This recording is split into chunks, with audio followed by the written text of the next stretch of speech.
Coming up. How can I realistically, in an authentic way, kiki with these people ever again? I can't. Wait, how often do we need to get laser? Because I want to do my bum. We had a whole episode about the bum recently. Spicy doing the lasering, Fuck, marry, kill. Which season? I would fuck season. His love life is talked about all over the internet. He was on Dancing with the Stars, despite not being able to dance. He once wrangled a kangaroo with his bare hands. I did what? He's your favorite reality TV fuckboy reformed. He can make a woman fall in love at first sight. He is Harry Jowsey, boyfriend material. Hey guys, welcome back, you naughty little chickens. I hope you're doing amazing. Today we have our first ever double guest episode, and we're in a new place. There's a lot more budget here in this building than in my apartment. But we have Katie and Dayna. They're officially my girlfriends after we went to the Hamptons together and we got in a lot of trouble. But they're well known for Vanderpump Rules.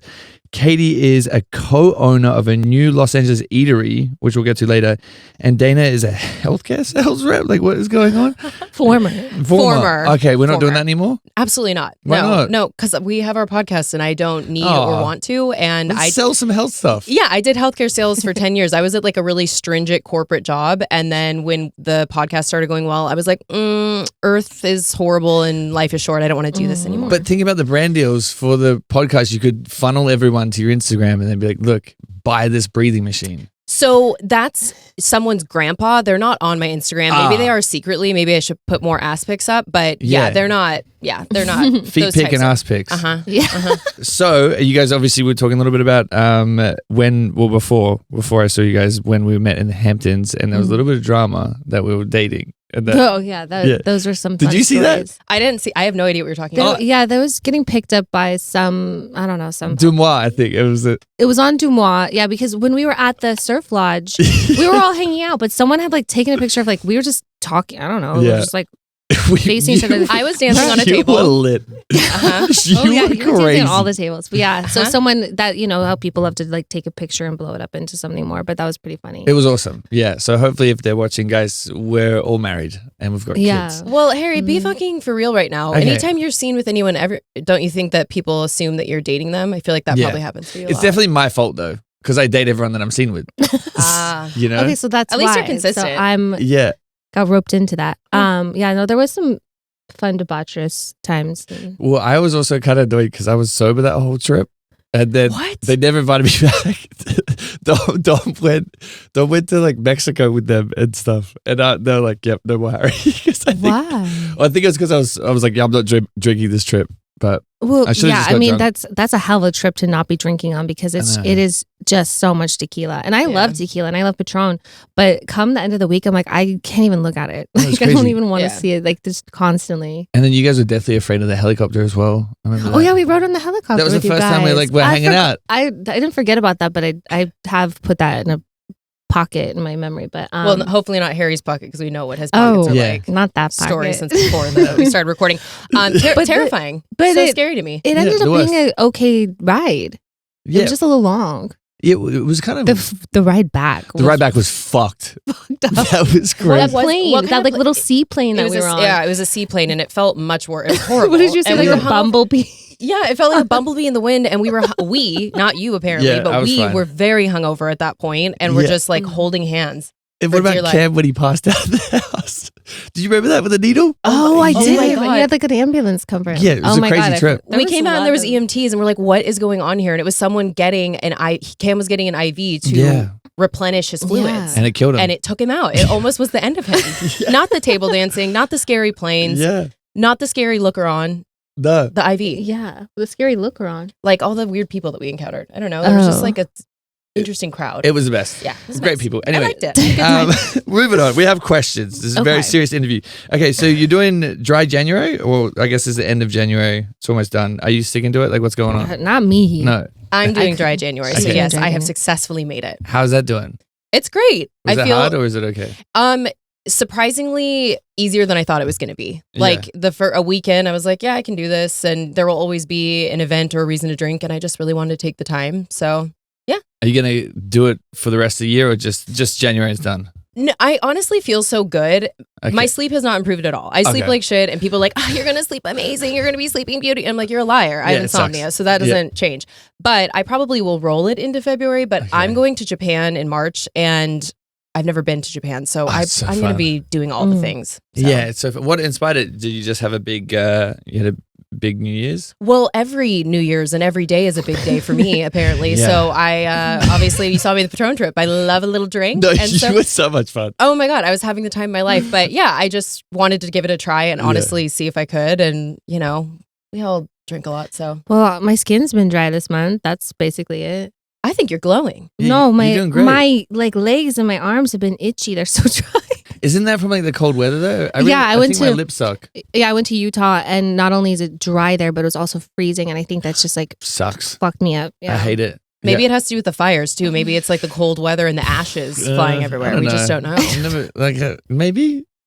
I don't know if we were close enough to experience those extreme kind of heat from the fire to get flakiness. Toasted skin. You know, you can get toasted skin from sitting in front of a space heater for too long. Like your skin will what is darken. This? A space heater? Like a marshmallow. What is a space heater? Yeah, like you know, like when you can plug it in and it emits heat. Oh. But some people sit in front of them and like your skin can be. Like he's from Down Under. He doesn't get it when there needs to be a function of heat. Yeah. It looks like, do you know what it looks like to me when you get laser? I don't know if you laser, but we laser. I should laser. And if you get sun exposure when you laser, it leaves the gnarliest marks. So you have to cover up or wear like crazy SPF. It looks like that to me. So yeah. Yeah. Wait, how often do we need to get laser? Because I want to do my bum. We had a whole episode about the bum recently doing the lasering. By the way, sorry, I'm fully a piece of shit. They have a podcast, by the way, called Disrespectfully. Yes. Okay, cool. Yeah, piece of shit. Didn't plug it. But anyway, talk about your bums. What's going on? No, because I mean, just sometimes she was like, she was really hungover at one of her sessions. But sometimes they're real spicy. Like, what did you say? It's like getting fucked by Zeus. Like, it's like all of a sudden, it's like sometimes it's chill. And because I've gotten tattoos removed, so that lasering is way worse than just hair removal. And so sometimes it's fine, and then all of a sudden you'll get one, and your whole body will like. Yeah. Are you thinking like butthole or cheeks or the whole thing? The whole thing. Oh yeah. I was smart. Well, it's also like I told my friends I shaved my butthole, and they were like, "Why?" I'm like, "Well, you just never know when you're gonna accidentally bend over in front of someone after sex." Also, and I'm worried about the branding of like having a dirty hole. So I don't want that going around. Is anyone eating your ass too? Is that like ever a risk of your activities? No, it's happened 3 times, and then it's just really scary. And like I'm always sitting there more confused than I went in. So I'm like, you know what? But it's just like preparation, you know, just in case. You never know when you're gonna bend over in front of someone. But also, you feel so much cleaner. Yeah. Yep. Yeah. Well, word to wise, you have to shave really well because if there's any hair, it can like not light on fire, but you smell burning and it can leave a mark. So Sorry, what we were talking about on my podcast, I was going and I did the whole thing. I've got like my leg and I'm shaving and I go in and there was some remnants. So I flip over and she was like, we have a situation. And the tech shaved me. It happened so quickly. She shaved your asshole? Yeah. I didn't even know it was coming. She was like, so I don't want this to, like affect your results or whatever. And so all of a sudden there's a big cap flying off. And before I know what's what, I don't even know her name. And she's just. Did she put cream there? Nope. She just shaved my asshole and then she it was fine. Spit on it. Did she? No, Harry. Oh my God. Well, I didn't know. I've never done it. No one's going to be spitting on your asshole. Sorry. We recommend it. Not there, but maybe after. Yeah. Okay. Yeah. When I have a clean hole. Not for like at least 24 hours though. Wait, you can't have your hole licked?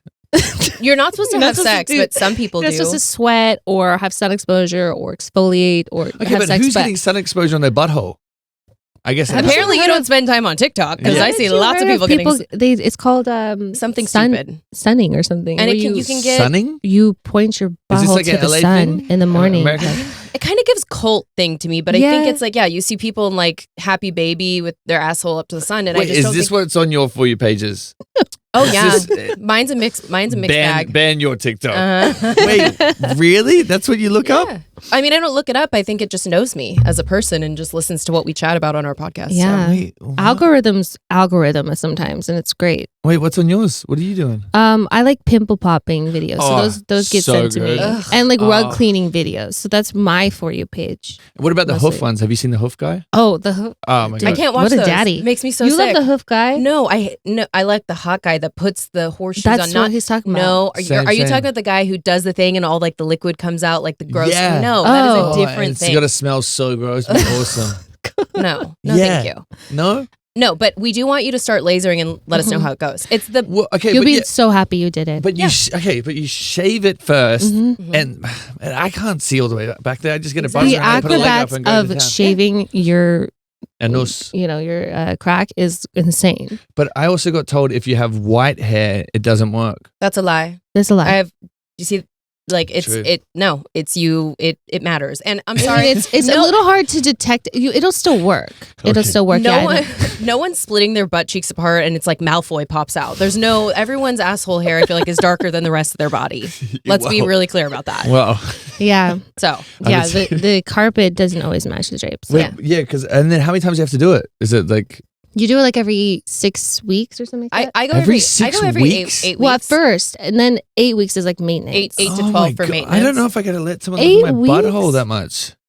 You'll be fine. You get used to it. They see so many buttholes in a day. It's crazy. But like 6'5" guy buttholes is kind of crazy, no? I'm sure they see it all. Honestly, I think our buttholes are like cuter and better kempt than most men. So a 6'5" man, like, yeah, they've seen it all. I think you just take a little wipey and give it a wipe before you go in there. I don't know. I'm so scared. I would be scared to go into a session and it's like there's like I'm very paranoid about cleanliness. Oh, we were talking like we like get afraid. You do an everything shower. I know, but people go in there and they have everything showers. They have like little bits of toilet paper like in their crotch and in their butt. Like how That's are you? crazy. What kind of maniac wiping are you doing that you're getting toilet paper stuck in? And it's disgusting. Yeah. This is really anyway. Your really poor listeners right now, they're like, "Hey, nice to meet you. Buy me a goddamn drink first." I can't. It's dry January. Just kidding. Come on, guys. Emergency announcement. There is merch coming. Valentine's Day. Get ready. Mark it in your calendars, you naughty little goose. We have a teddy bear. We have the most comfortable t-shirts that says boyfriend material with a naughty little possum. And yes, it does say that on the back in massive letters. There's also the comfiest hoodie known to man. And here's a crazy challenge. Let's order double XLs so you can feel like you're wearing my hoodie and then I can feel like I'm there with you. It is the Boyfriend Motel hoodie. There's also sweatpants and they're also super comfortable and super amazing. You can get this for your boyfriend. You can get this for your girlfriend. You can get this for your situationship that you've only had one date with. You can get it for your ex and leave it outside their house. Limited time only. There's only a few items. It's our first ever time doing it. Once this is gone, it's gone forever and we can be matching. If you order, post it and I'll reshare it. I love you so much. Please grab our merch. If you guys sell it out, we'll do more. Love you loads. Okay, wait. What's the software update? What are we talking about that? It's different iterations of growth. Like, do you feel like you've had growth? I mean, you're 27 now, we've learned, infantile, but 25 is I'm a grown-ass man. I got a beard and a hairy butthole. Think about like your iPhone. Your iPhone has updates. It's still the same iPhone, but it gets better and faster and smarter. I like to think I've had a lot of them. But then I go on the internet and everyone's like, he's still saying the same shit he did 2 years ago. You believe what the internet says about you? Every day. Yeah. Same. I'm That's why we're as well. dating. Yeah. Yes, okay. Yeah. That's why I came in. I was like, oh my God, I haven't seen you in so long. We've been together. Dude. I mean, it's like, the growth and your character arc, but you look back and I mean, you haven't even had men don't even have their first one till they're like 34. What? So you all are just. I mean, like you're spinning in mud. Okay. I've been doing so. I thought I've done so many. Like I've been good. What did you do? Go do a sound bath and then you thought I've done a few of those. Okay. Yeah. And ayahuasca, like whatever. Okay. That's Have you done those are things. Yeah. I think those are things will all contribute to an update, but you have to just log so many hours. Updates then? Yeah. Oh, mine? I've had so many. I don't name know. One. Biggest one. Getting divorced and going through that life transition of like really finding yourself again is a pretty massive one, I'd say. Okay. Yeah, I mean, mine mine is like no divorce, but just looking back even at when I was on Vanderpump Rules 50 years ago, that version of that doesn't exist anymore. That person, Same. I look back and I'm like, you silly goose. My God, you're so like desperado for love and accepting bullshit from bullshit people and could never be me. Yeah, that's what I felt. Which can still happen. That's why we broke up. So we have to tell Dubois. In different updates, you can still go back to Dumb Bitch University. Yeah, we call it Dumb Bitch U. You can always backslide, but then, you can always reset. You can always backslide. You can always backslide. Am I in Dumb Bitch U or I've graduated? No, it's like Dumb Bitch U is like when you are literally learning a hard lesson about dating or yourself. You you know when you're doing it too. What's something you've learned in the last 3 years that you've changed about yourself? And don't ayahuasca, like what? Did you learn empathy? Men always say that like, oh, bruh, I did ayahuasca and then all of a sudden I learned what women learn at 3 years old. So yeah. It was more about like my family stuff. And then I had like a few friends that died. So I was like, oh, I want to go see them. But it was like more in a sense of me not hating my brother and my dad, because at that time I had like a really bad relationship with them, and it was just like I was really stubborn, and then it like made me like cry the whole time. And then I was like, oh, I really love them. I gotta stop being a dick. So that was a good thing about that experience. So when after that, did you call them? Yeah. And then I sent my brother some money, and he's like, what are you doing, dickhead? And then now we're all good. Well, not my dad, because R.I.P. Yeah, but sorry to hear about that. Yeah. Anyway, it was a bit silly, not fun. But anyway, I think with relationships and stuff, I think my biggest thing is this year I've been more focused on myself and like learning about what makes me the best husband. And I've been trying to like, if someone wants to date me, what qualities do I have that are great? So, I think also just what's the who's the person you want to be, the best version of yourself, and show up for yourself as that, and then the right person also appreciates that. Yeah, well, you're in a relationship now. Do you want to talk about that? Do we love him? Do we hate him? Oh, I love him. Okay, cool. Yeah, no, he's wonderful. Really, really happy. How's that going? It's good. It's been like almost 4 months. Wow, that's like 10 years in LA. Dude, it really. I was with somebody for 12 years, so like this. That's crazy. How do you do that? You just do. I don't know. I probably this one. That could have been cut shorter. Maybe went a little longer than it should have. Yeah. But yeah, I don't know. When you find someone you want to be with and hang out with and spend time with, it's really easy. Time flies. Yeah. How do you have a successful relationship in LA? Well, you don't be an asshole. Oh, okay. I'm working on it. I think it's just kind of like, I've been here for 18 and a half years. So trust me, I went through hell with people. So eventually you find the good ones. Yeah. Surround yourself with the good ones, and also just like be, really all about your own integrity and everything like that, and you'll be fine. Okay, let's talk about Vanderpump Rules, okay? And then we'll get back to dating. Okay, fuck, marry, kill. Which season? Not the people, which season? I would fuck season 1. Yeah. Marry season 3 and kill season 11. Wow. What about you? I would say fuck probably season 1, marry season 2, kill season 8. Is there reasons why? Like, why do we all want to fuck season 1? Is it just everyone was pure and amazing? Yeah, I mean, it was pretty great. The first few seasons of that show were iconic. Yeah, 1 through 3 are solid. Yeah. Solid, yeah. Just and it's just insane. all downhill. No. It's just then after, they start adding people, there's just like more story. It's just, and it's still great. It's interesting. But yeah, season 11 was torture. Well, looking back, what is the most memorable moment from filming VPR? You're only on one season, right? Yeah, I was on one season and then an episode of the season before, which is how I kind of got hose in the hotel room. That's how I ended up on it. You were kind of in season 11, but yeah, tiny bit. A favorite. I don't have like a singular. We went on some really fun trips, and that was always a good time. But I don't know. It just doing a show like that with your best friends, with my boyfriend and then husband at the time, but like just all the people that I love to spend time with and get to do something like that with. You have so many good memories. It's hard to pick one, honestly. Yeah. Well, you said before you quit. Why did you? Does anyone know why you quit, or you hated it? Like, what was the vibe? No, I didn't hate it. So for me, it was most memorable just doing that because I had, like I said, this really stuffy, high-powered career. Moved to LA, was not looking to be on TV, and then I ended up being out one night when they were filming, and they just asked us like, "Hey, we need girls," and so I was like, "Oh, cool." I lived in LA. What? I lived really? Because the guys. We were on a trip away from them, and so they wanted to bring girls to hang out with the guys at the hotel they were staying at. Yeah, so I was literally just out, and I had lived in LA for 2 weeks, and I was like, oh, this is so cool. I used to watch the show. I watched the first few seasons. I was like, yeah, let's do it.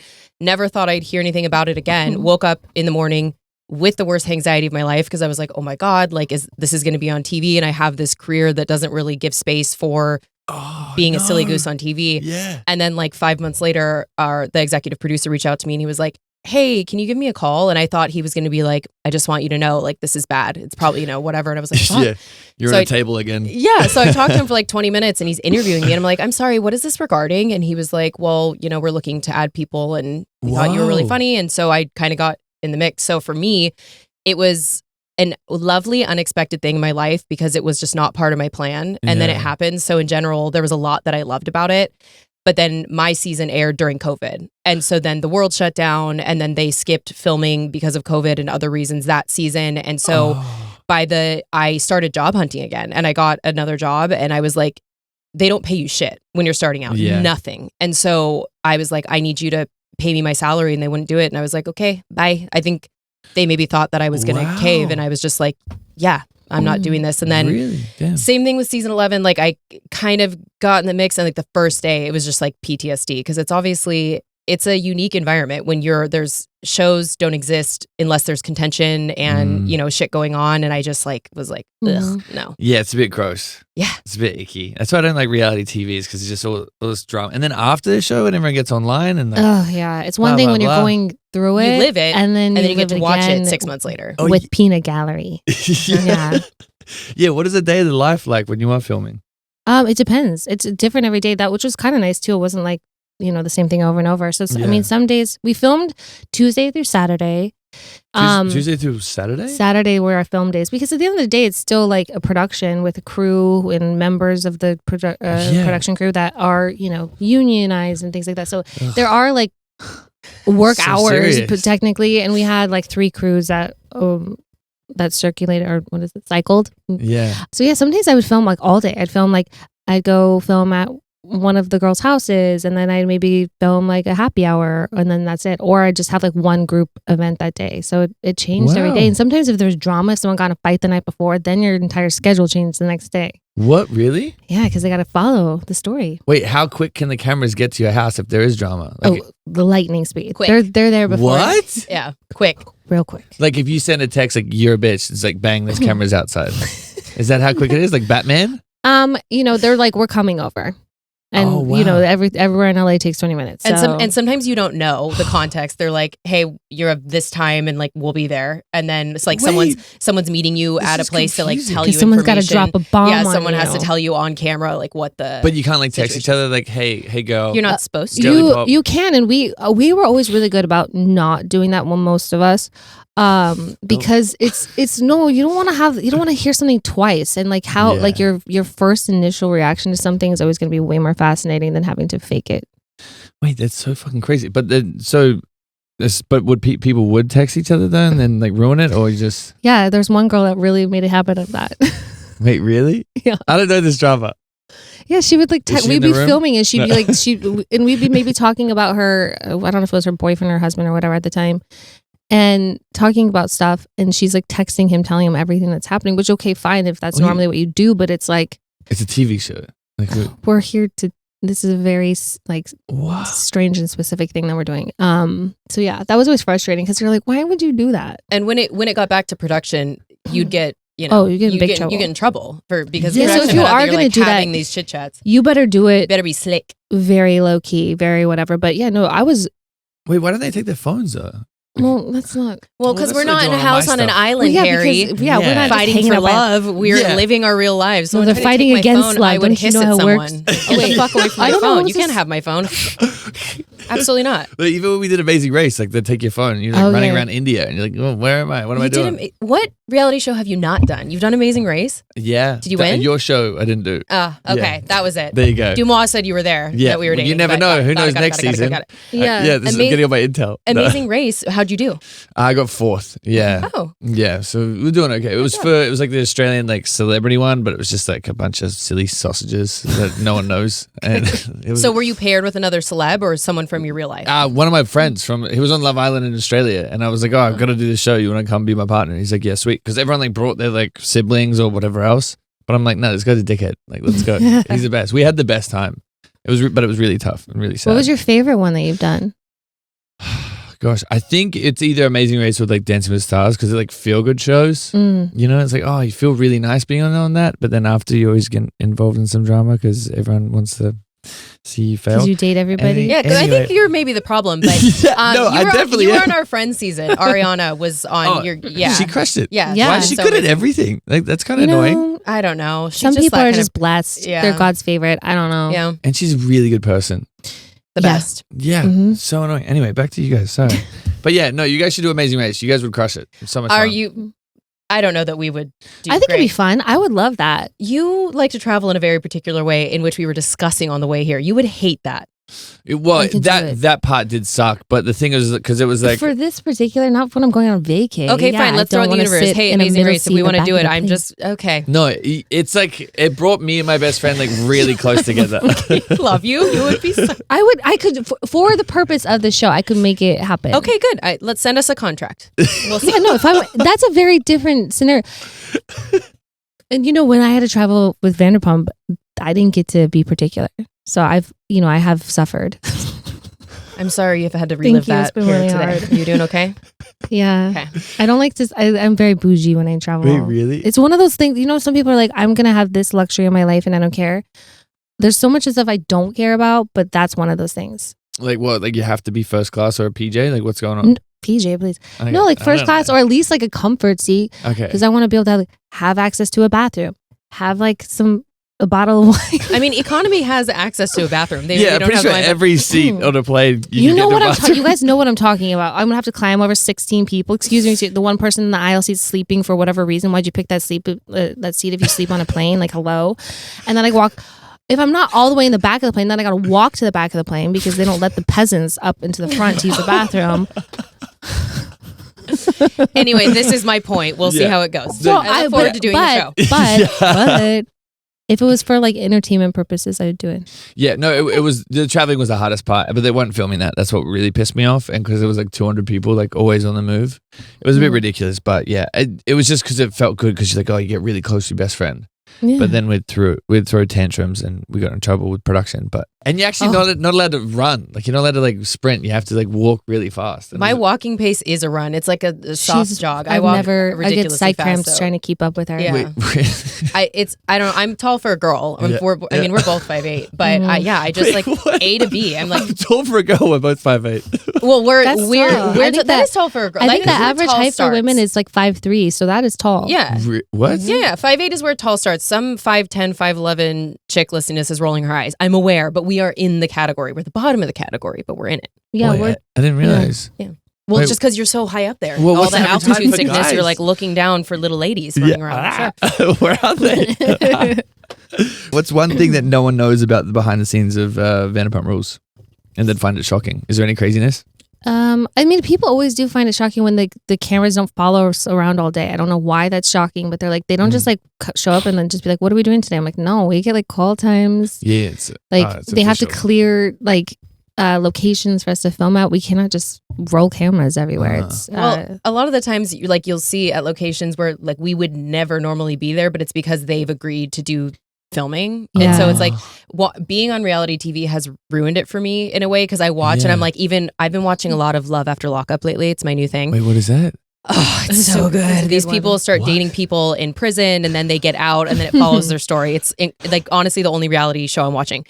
Honestly, just a lot of bad tattoos. Lots of bad tattoos and lots of bad decisions. And they'll be like, hey, can I talk to you over there for a second? And I'm like, oh, obviously a producer did this. Or you can tell like a producer set something shady up. So it's just kind of that stuff. But is it hard to film in LA? Like, because for us, it's easy. You just go to an island, get drunk for a month, embarrass yourself, cry, kiss the wrong girl, the whole thing. But then you come back, you're like, oh, I'm back to normal life. Like, that was just a weird dream. Like, is it weird to be like, oh, no, I'm going to wake up tomorrow and there's going to be a camera here and this person's going to fight this person and drama? I mean, it is weird because sometimes, I mean, not everybody, but some people definitely were trying to self-produce a lot. And that would be frustrating because you're like, why are you acting this way? Like, you don't.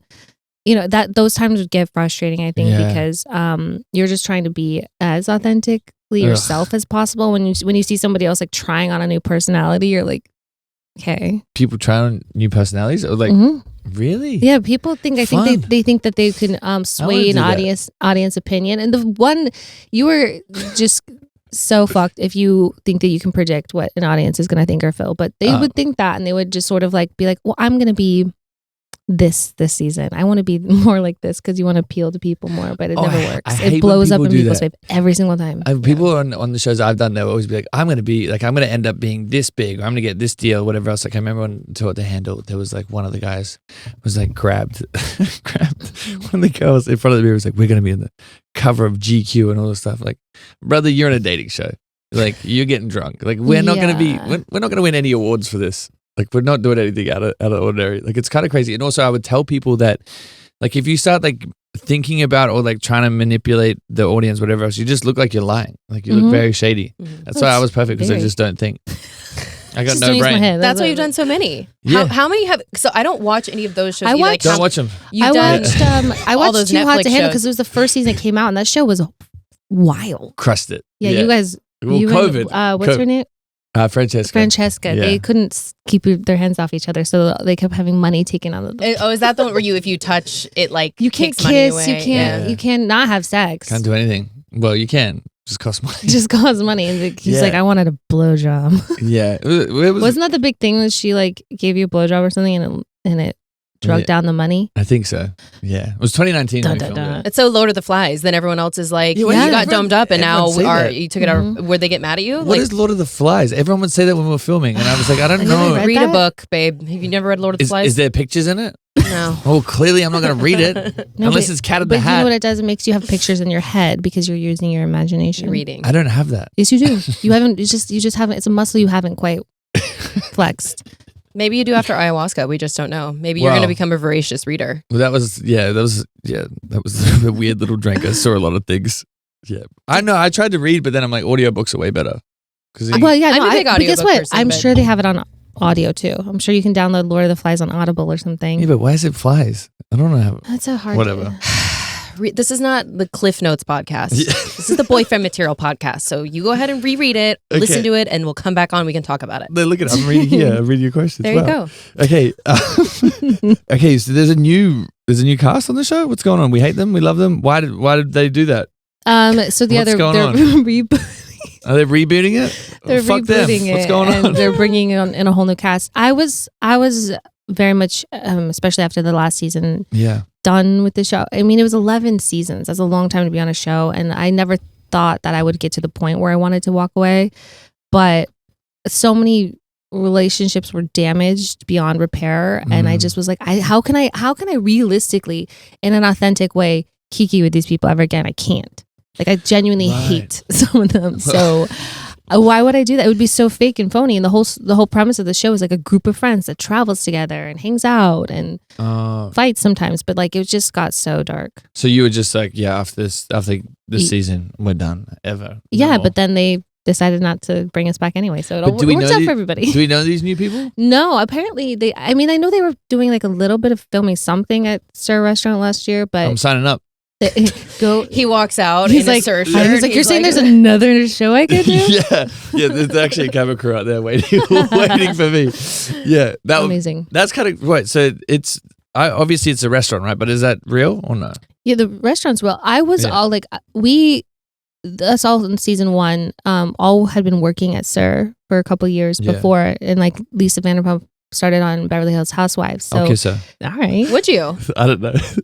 Someone told me she'd eat me up, so I can really nervous. Eat you up. Yeah, she has sort of like a, what is her like sort of thing? She loves a hot young man. She loves to like talk shit. Yeah, I'm in.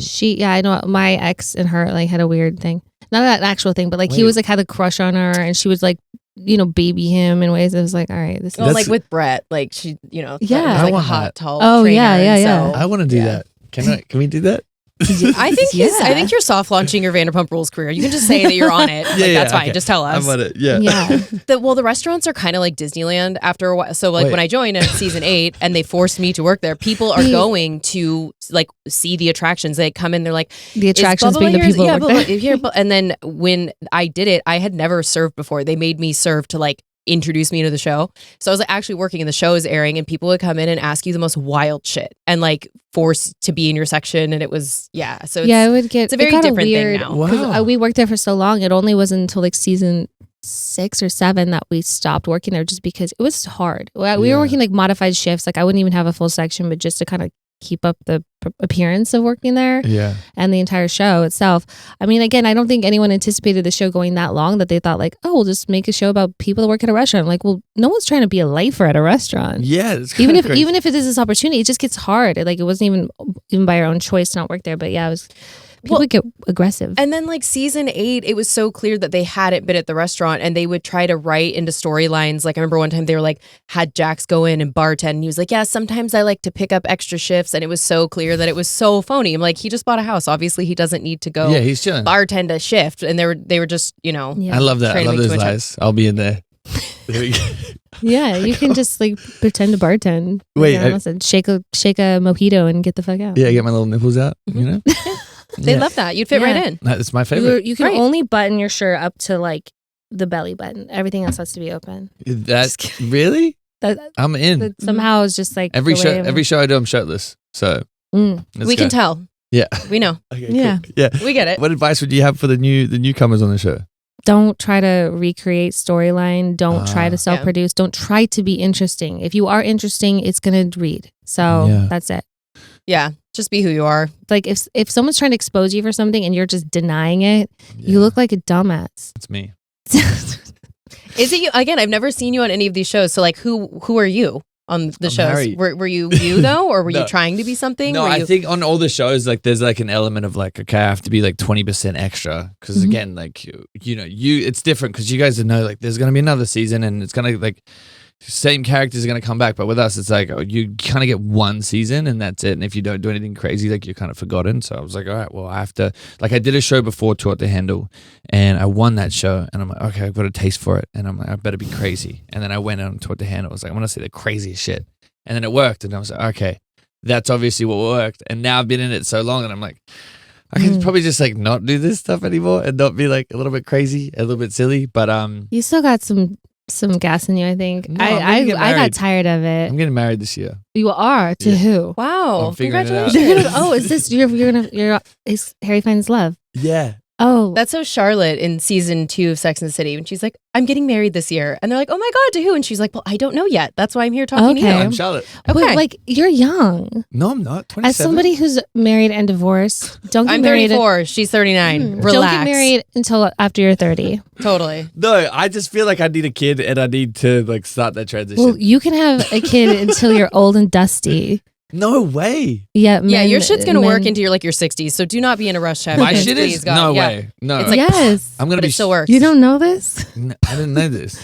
I feel like my brain just developed. And wait, you're updating right now as we speak. Men can help produce a baby well into their elderly but years. I don't want to do that. Who is it? Al Pacino just had another baby, and he's like, yeah, but that's Al Pacino. Yeah, come on. Like, okay, I mean, but wait till you're in your 30s. Why do you want to have a kid? To be sad again. And I would like when I was back in New Zealand, I was like, it was one of my dad's things. He's like, oh, I really want you to be a father, and I'm like, well, Dad, you kind of a little bit late for me, because he was already on his way out. So that was like the biggest thing. And I know you've recently lost your dad. Do you want to talk about that at all or not really? I mean, I don't know like how much is theirs to share. Yeah. It wasn't of course not my voice. That's sticky. Right, there he is. That's sticky. I mean, I think my dad's health had been in decline for some time, and it was, it just gets sad to watch someone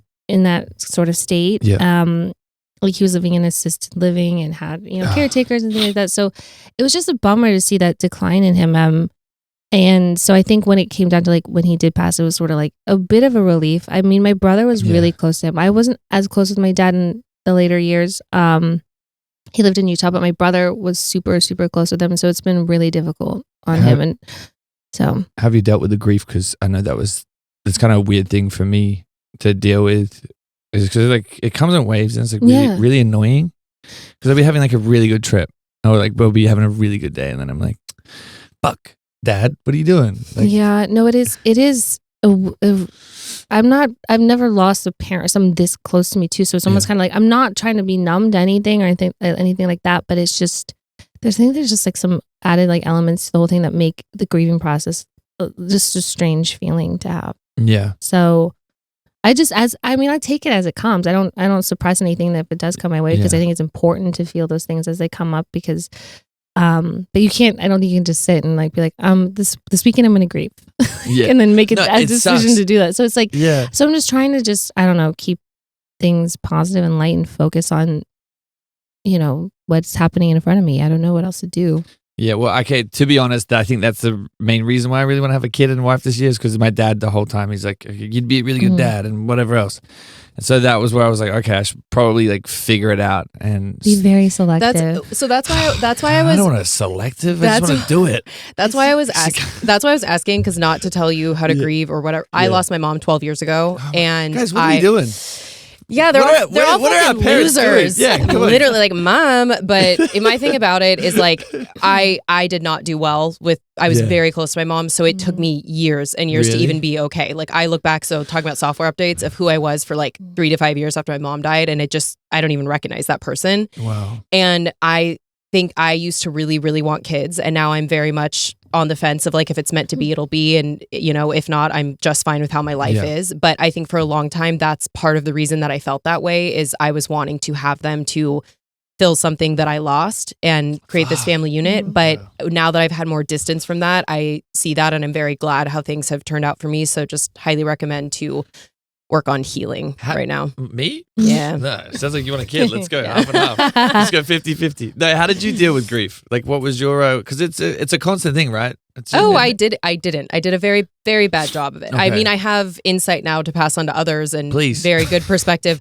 I mean, we were so close. Like me and my mom share a birthday, and I just was fucked up for years. I was drunk. I was a bad drunk. When I was drinking, I was being mean to people that loved me and pushing them away, and just completely alienating people around me and sabotaging myself, and just like continually telling myself that I couldn't get over it and couldn't live without her. So I just had years of that. And then relationships really suffered because of it. And so again, I was like pulling from people that I thought fit the bill and that I should be with, and then expected them to fix me. And so it was just like this cycle. And honestly, it wasn't until like the last 4 years or so. And I'm guessing yours will not be that long. It's different for everyone. Yeah. I just did a particularly bad job of it. So what I say to people who are going through it now, take your time with it. Don't suppress the feelings, lean in, and just know that it will get easier over time. Like you learn to grow around your grief. I don't like when people say it gets easier, because technically with time, but you really just grow around this new life that you had, and it doesn't necessarily look how you thought it would, but there's definitely hope on the other side. Wow, that's such a good line. Grow around the grief. Like that's, because I think that's been the weirdest thing for me is as soon as Dad did die, I like pushed it away from my brain as quick as I could. Like my mom had sent me all albums and all this stuff of us like growing up, and I've got his like jacket and his shoes that he wore before he went in the furnace, and his hat and all this stuff. Like I fully robbed him. I'm like, I'm taking all his shit. Like, what are you gonna do? You can't do anything. I'm like, haha, there's your shoes. So I like took all this stuff, but I fully like put it to the side of my like brain, and I guess that's been the scariest thing for me is I've been like forcing myself to not acknowledge it and just to be like, no, that didn't happen. Like, be happy. Like, it's just a weird dream. It's back in New Zealand. Like, you're going to go back and everything's going to be fine. So I think that's the scariest thing about me trying to deal with this grief is like, why do I keep pushing it away? And why can't I just be like, all right, man up and acknowledge it? This is uncomfortable. Yeah. It's weird. Well, and also, like you said, it's waves. And so you really just have to be present where you are. Don't be like, okay, at any time, like I should be farther along. This shouldn't be bothering me right now. I should feel sad, but I'm having a good time. Like, just let it organically be what it is. Try not to make it be something that you think it is, you know? Yeah. Wow. Okay. Let's go back to drama. TV stuff. I know. This started with shaving buttholes, and now Dumois is going to pick up that you're a grave robber. I can't wait for those. Yeah. Well, no, I choked up before because I didn't know how to bring it up, and I didn't want to say anything because it's like really. Well, that's very uncomfortable. It's gross. It surprises you too how even though when you've been through a major loss and time moves you forward, when you then are having to be there for other people in your life who go through big losses. Like, I used to be judgmental of the people around me and be like, why aren't you showing up for me in the way that I need and whatever. But now I'm like, it's just uncomfortable. It's the most natural thing about life. And it's very hard for people who aren't even directly going through it to deal with it, you know? It also, I think the biggest thing is it made me more like empathetic. Is that the word? For other people that are like dealt with shit. I'm like, holy fuck, like this actually sucks. Yeah. Like, this is horrible. This is not fun. Like, I don't. And then I'm like sitting there, I'm like, all my friends, I'm like, I just want to hug everyone that's like lost a parent. Guys, don't lose your parents. That's really. Yeah. Don't recommend. Yeah, don't recommend it. Don't have parents because. Don't have parents. Cancel them. Cancel all parents. Don't even get me started on pets because, damn. Damn. Anyway, so. Should we talk about Scandival or no? Should we skip that? No, I mean, God, are people still talking about No. that? We are. No. Okay. No. Okay. What else is there sandwich to say shop. High level. It was shitty. Right. It was crazy. But did you guys know about it before? It was No. going on? Oh, well, I mean, I there don't was know. some of us looked at I side-eyed Tom and Raquel for sure, but like could not have anticipated how disgusting it all was. It's crazy, but also really put the show on the map. Oh yeah. It was insane. It was like the best thing that's ever happened. So it's it was crazy. Yeah, it was crazy. I mean, I had been saying like, because people were speculating, and I was like, I would literally have to see them having sex in front of me to believe it. Like, I don't believe it. And then you told me, and I was like, no fucking way. And then the night that it all happened, like that we found out, was just like, holy shit. Yeah. Also, like after meeting like Ariana and then seeing that guy, I'm like, what is going on? Yeah. Like, Ariana, you're a queen. That guy is so stupid. I don't know him at all, but I've seen him online. I'm like, you just look like a little ferret. Like, I just want to put you in a headlock. Yeah. He does have a punchable face. Yeah, and so much work done. Like, who is the dog? Oh my God. Anyway, I don't know the guy, so go fuck yourself. Lucky. I love Ariana. Okay, that's all I have to say about that. Yeah. Okay, we'll move on. Sandwich shop. What's going on there? It's a sandwich shop. Yeah, Ariana and I own a sandwich shop. Wait, what? You didn't know about this? I think he spoke about it at Hamptons, but I was like, this is so random. Did you ever talk to Ariana? Yeah. Okay. But we're also dancing. I know. See, we were the shop hadn't opened just yet then. Well, she was on it too. But right. Yeah, where did that come about? Why are we doing sandwich shop? I don't know. So I mean, cool. like, why wouldn't I? True. People, whenever I say that, they're like, sandwiches, why? I'm like, you're acting like you opened up a magic shop. Like, of course, sandwiches, because sandwiches are delicious and I love them. Wow. No, but I mean, I'd been in the service industry pretty much my entire life. Like, my mom in a restaurant, I worked for her. So, and then worked at a billion restaurants in LA. So it got to a point where it's just like, what do I want to do and spend my time doing? And like, I shouldn't deny like my lifetime of experience. True. I've never opened anything, but just the service industry in itself. And, you know, sandwiches, it's like a very like simplistic kind of model that you work off of, and overhead's pretty low. But no, I wanted to, I don't know, I just love lunch, and I like to romanticize life. This is so sweet. Like I'm obsessed with like rom-coms and Nancy Meyers and like her like, you know, the women in all her movies, like they always have like their like bookshop or their bakery or their like business, and it's just so like idyllic in ways that I was just like, this would be the shit. And then Ariana was like, I'll do it with you, and I was like, bless great, her. Queen. Yeah, so it's in West Hollywood on Robertson. Okay, if I go, what should I have? Oh, do you eat everything? Yeah, look, I'm 6'5". You have to eat everything to get this tall. Yeah. Cameron is our Italian sandwich, and it's on focaccia bread, and it's delicious. Cameron? It's called the Cameron. So all of our sandwiches are named after leading ladies. So that one's like Cameron Diaz. So cute. And I really also like the Nancy's are BLT. We have the best BLT ever. Period. Okay, that's crazy. No, it's not. Really? Because I eat BLTs everywhere. So Okay. She's done the legwork. Research. She loves I've done it. So yeah. I would say do one of those. Okay. Or the Viola. Wow, these are good names. It's like a grilled turkey sandwich. It's really good. But yeah. Wow. We also have beer and wine, and it's just really sweet and cute. But you can also Postmate it too. We're on Postmates and Uber Eats. Oh my God, this is an official business. Yeah, that's how it works. Well, I don't know. They don't just have like a dealer in the back that opens subs like in his jacket and like closes them really quick. You never like has know. a little QR code. You never know. Yeah, they're delicious. What's been the biggest like learning curve with having this business? Oh my God, everything. Everything takes 10 times longer than you thought it was going to take. There's a million hoops to jump through and red tape everywhere you look. That like just, if you think or someone tells you that they can get it open in 6 months, add 6 months onto that.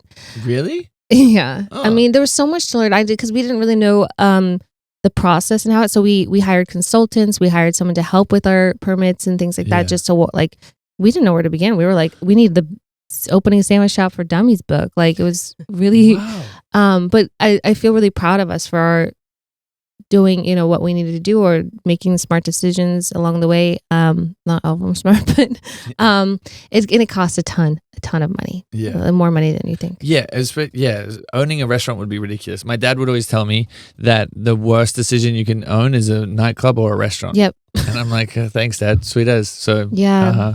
I should have told you, if he was here. Well, the thing is, I already knew that. But you can't because he's dead. I realized, I knew how difficult it was going to be, but I was just like, nah, I can do it.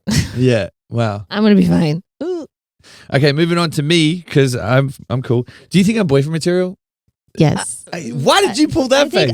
I think if you want someone a wife. Yes. I think we need to update some more on the software. Okay, what do I need to work on? But I don't expect you to be in that place right now. You're 27. Okay, where were you guys when you were 27? I was with my ex, but I'm just saying you have to be really selective of the person that you want to choose. And I just feel like you are still getting to know yourself. Like I don't think I fully knew myself. And what I really truly wanted, what mattered to me, was important to me until in my early 30s, 31, 32. And, so if I round up, I'm pretty much 30.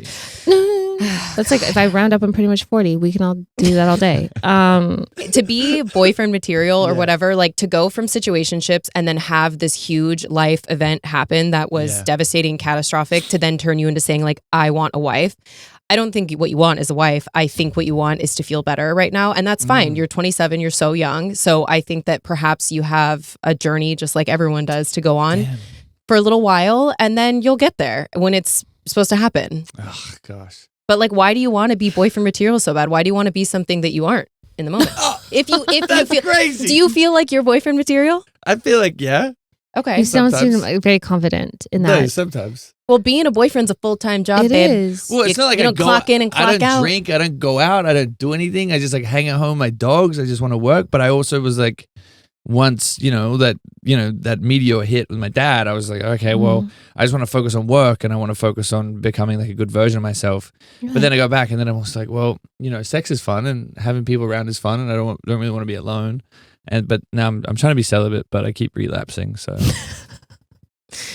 Well, like so just because you don't want to be alone does not mean you should be in a relationship. Is my point, that's because then you're just kind of finding the next person that you can tolerate, or you enjoy certain aspects of them, but it's not really your person. Like, I'm not saying this is you, but I read something recently that really just was poignant, and it was like, if a man hates himself, he'll make you pay for it every day of your relationship. Wow. Not me. Not all men, not you necessarily, but just take that information, do with it what you will. Damn. But where do you meet people? I just like get really creepy and DM them. Oh, well, I mean, that was my method of meeting people too. I don't think that's creepy. It never works out for me. The most recent one, I've just been DMing everyone, like, hope you're safe from the fires. Oh, my favorite TikToks were like, don't fall for it. Don't fall. When your ex is like, hey, I'm just checking on you. Like, you're fine. You're not in a fucking fire zone. Don't fall for it. That's all I do. I'm like, I had some ghosts pop up and ask me if I was okay and safe. Yeah. I was like, you? What are you doing here? Wait, what makes your new man boyfriend material? How do I? He's supportive in every way imaginable. He supports my opinions, my thoughts, my feelings, my dreams, my moods. I don't know, just very, like emotionally and actually physically supportive. Like he just is. He just shows up when, I don't need to like ask him to be there. He just wants to be there in my life, wants to be that kind of presence in my life. And he's just not afraid to express his emotions. He's very emotionally open and available, which is like, which you can, that's the only way you can build a connection with somebody. You have to be able to like learn how they operate in life and how like just to understand them. Understanding someone is like the only way to connect with them. Damn. And if you're just trying to like find whoever to fill a hole, you should. I'm sure he's filling all kinds of holes. You should read the book Attached. Yeah. I recommend it to everyone, particularly men who kind of struggle with this. Because it is, look, dating in this day and age, I'm single, it's really scary terrain. It's so different. I really think dating apps have changed the way that we connect. We're all so fucking disconnected, and like there's always more options. There's always this, there's always that. And then a lot of people, I didn't read Attached until I was like 31, and I was like, holy shit. Changed my life. I didn't realize that there were so many like levels in it. We're talking. No, we're just talking, but we're not exclusive. Like what? For the minute you start going on dates with somebody, you're dating. That's what it is. It's dating. And then you decide, yes. Okay. I feel a little bit differently than that. You go on a date with somebody, you're dating. Okay, maybe you don't date forever. Yeah, but I'm saying dating is different than being in a relationship. Like you're not immediately in a relationship. No, with someone, because that requires you to define what it is, and then actually say like, well, yes, we're both committed to being accountable for ourselves and our actions within this relationship. But dating is like that. You could be dating multiple people at a time. Yeah, that's what I mean. You don't owe anyone anything, but to stay in that spot with somebody for just eternity and like a situationship, like that's fucking crazy. I just think work. For you in general, it's kind of like goes along with the grief. Like, be where you are. Yeah. Don't try to be somewhere you're not, because you're gonna end up hurting yourself and other people. Okay, so stop trying to be celibate. Go with the flow. Yeah, it's stuff. If that's not for you, then it's not for you. Well, no, it's fun, but I always relapse. Why do you want to be celibate? I think that the thing I do struggle with is opening up. So. You're probably an avoidant attachment style. I want you to read the book and tell me, or listen to it. Yeah, he doesn't like to break up with people. That does get more avoidant than that. No, because after talking to my therapist about it like a bunch, she was just like, I just really struggled to be like, hey, this is what's going on. Like, this is why my day isn't good. It's just like I'm always have to be on and always try to be like giggly and funny. Like even when my dad passed, that was the first thing. I was like, why am I always like making jokes about this? Like why I'm always trying to make this like funny. And, vulnerability is a very uncomfortable state to be in. And it takes practice to get comfortable with that status. So just work on that. I don't know. I still struggle. I turn everything into a joke, and I have dark humor. Like my sister once smacked me in a moment that was really hard, like a year after our mom died, and I just like have to turn something into a joke, and she was just like, I'm not fucking always up for it, but like I have to do that, so I still work through that too. No, it is totally a defense but mechanism. That's a very common coping mechanism. Words are hard. Coping mechanism. Jesus. You can do it. You're doing great. The last 2 days have been really hard, but you just gotta get more comfortable with your emotions. Yeah, what do you think makes a good boyfriend material? And have you had that? You found someone that's been amazing? Yeah, I have in my life. A lot of the lack of success in dating for me has been from spending so much time picking the wrong people and not understanding my own patterns, and how much more comfortable I was in chaos that I knew than peace that I didn't. So, I think it's setting expectations for yourself about what you want and having those boundaries and not letting up. And like for me, I need someone who's emotionally intelligent. I need someone who's done the work. I'm not trying to raise anyone. I'm not trying to, like, if you have to do that yourself. Yeah. So unfortunately we'll have to tell Dumois it's not going to work out. But, just a grown up that is, everyone just wants to be seen. So you have to be like, I'm, vulgar and out there and have a big personality. And if someone doesn't work for them, then they're just not my person. So I think that, someone's trash can be another person's treasure. But I think that a lot of times as women don't ask for the moon, but this culture of dating makes us think that we are. And you're like, I just am fortunate that I've gotten to a place where I'm so happy in my life that like it will happen when it's supposed to, if it's supposed to. And if not, my life is fantastic. So it's just kind of like, I used to come from such desperation in me of like clinginess and needing someone to prove that I was lovable and whatever. And now I'm like, ugh, I'm so quick to cut someone off. I'm like, no, thank you. Yeah. Well, I need to get there because I'm a little clingy boy. All right, guys. So now we're going to get into your questions, you naughty little sausages. If you want to submit your situations and get our dating advice on it, please go to boyfriendmaterial.imunwell.com and give yourself a pat on the back if you get them in, because they're pretty fucking crazy. Anyway, first one is from Jen. What up, shorty? I need your advice with my boyfriend. We've been dating since November, but have been hooking up since March 2024. But I just don't know if I actually want to be with him. He does not go down on me because he's one of those dumb guys that just doesn't do that. And straight up told me that he doesn't like to finger me for more than a few minutes because he gets bored, but he expects me to suck his sausage all the time and wake him up in the morning with head. I have said I love you to him, and he said it multiple times, but he has not said it back ever, and just said it takes me a while to get there. On a side note, for my birthday, he gave me a case of Diet Coke. I got him an Essentials hoodie and AirPods for his birthday. He got me a case of Diet Coke and thought it was the best thing in the world.